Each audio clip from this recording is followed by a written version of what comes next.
Hello જય માતાજી મિત્રો, એજી એડિટ યુટ્યુબ ચેનલમાં તમારું સ્વાગત છે। તો મિત્રો તમે જે આગળ ડેમો વિડીયો દેખ્યો તે પ્રકારનું સ્ટેટસ બનાવતા આજે આપણે શીખીશું। તો મિત્રો તમે તેના પહેલાં અમારી ચેનલમાં નવા આવ્યા હોય તો તમે હજુ સુધી અમારી ચેનલને સબસ્ક્રાઈબ ના કરી હોય તો કરી દેજો મિત્રો। તો મિત્રો હવે આપણે એડિટિંગને શરૂ કરીશું। તો એડિટિંગ માટે સૌથી પહેલાં અલાઇટ મોશન એપ્લિકેશનને આપણે ઓપન કરવાની રહેશે। તેના પહેલાં મિત્રો તમને એક ઇફેક્ટની XML ફાઇલ આપેલી છે ડિસ્ક્રિપ્શનમાં, તો તેમાં એક પાસવર્ડ આપેલો છે। તો પાસવર્ડ તમને વિડીયોની અંદર બોલીને કહેવામાં આવશે, તો વિડીયો તમારે પૂરો દેખવાનો રહેશે। તો હવે આપણે અલાઇટ મોશન એપ્લિકેશનને ઓપન કરી લેશું। અલાઇટ મોશનને ઓપન કર્યા બાદ તમને જે આ પ્લસની જે નિશાની દેખાય તેના ઉપર આપણે અહીંયા ક્લિક કરશું। ત્યારબાદ તમારે જે બીજા નંબરનો રેશિયો દેખાય 9:16નો તે રેશિયોને આપણે સિલેક્ટ કરી લેશું। ત્યારબાદ અહીંયા ક્રિએટ પ્રોજેક્ટ પર ક્લિક કરી દેશું। ત્યારબાદ હવે આપણે જે સોંગ ઉપર સ્ટેટસ બનાવવાનું હોય તે સોંગને પહેલાં અહીંયા એડ કરીશું। તો સોંગને લેવા માટે પ્લસની નિશાની પર અહીંયા ક્લિક કરશું। ત્યારબાદ ઓડિયોના ઓપ્શનમાં જઈને અહીંયાથી સોંગને એડ કરી લેશું। સોંગને લીધા બાદ હવે ફોટો એડ કરવાનો રહેશે। તો ફોટો લેવા માટે પ્લસની નિશાની ઉપર અહીંયા ક્લિક કરશું। ત્યારબાદ મીડિયાના ઓપ્શનમાં જઈને અહીંયાથી ફોટોને એડ કરી લેશું।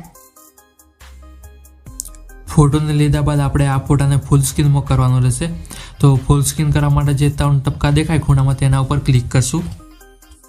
ત્યારબાદ ફિલ કમ્પોઝિશન એરિયા લખેલું દેખાય તેના ઉપર ક્લિક કરશું એટલે ફોટો આવી રીતના ફૂલ સ્ક્રીનમાં થઈ જશે।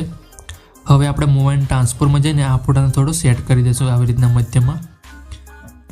ત્યારબાદ ફોટાને આપણે સોંગની એન્ડ સુધી લાંબુ કરી દઈશું આના ઉપર ક્લિક કરીને અહીંયાથી। ત્યારબાદ હવે આપણે શરૂઆતમાં આવી જઈશું। હવે એક PNG એડ કરવાની રહેશે આપણે।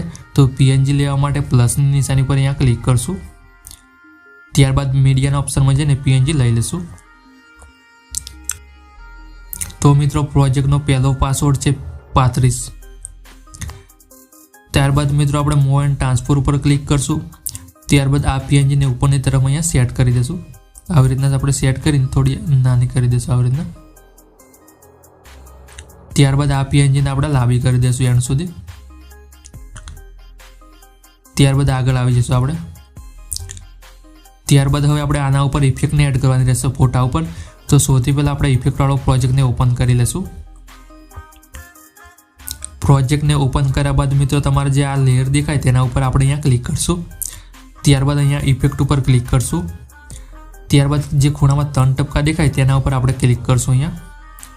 ત્યારબાદ અહીંયાથી કોપી લેયર કરી દઈશું। ત્યારબાદ હવે આપણે ફરીથી બેક આવી જઈશું। ત્યારબાદ હવે આપણે ફોટા ઉપર અહીંયા ક્લિક કરશું।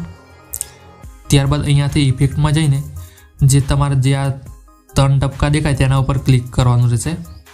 ત્યારબાદ અહીંયાથી આપણે પેસ્ટ ઇફેક્ટ કરી દઈશું એટલે આપણી ઇફેક્ટ પેસ્ટ થઈ જશે આવી રીતના। ત્યારબાદ હવે એક વિડીયો એડ કરવાનો રહેશે આપણે ઇફેક્ટવાળો। તો સૌથી પહેલાં હું તે વિડીયોને લઈ લઉં છું। વિડીયોને લીધા બાદ આપણે બ્લેન્ડિંગ એન્ડ ઓપેસિટી લખેલું દેખાય તેના ઉપર ક્લિક કરશું। ત્યારબાદ જે આ લાઇટનો ઓપ્શન દેખાય તેના ઉપર ક્લિક કરશું।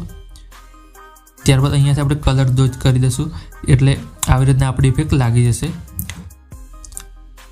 ત્યારબાદ મિત્રો હવે તમે દેખી શકો છો કે આપણું સ્ટેટસ આ બનીને તૈયાર થઈ ગયું છે।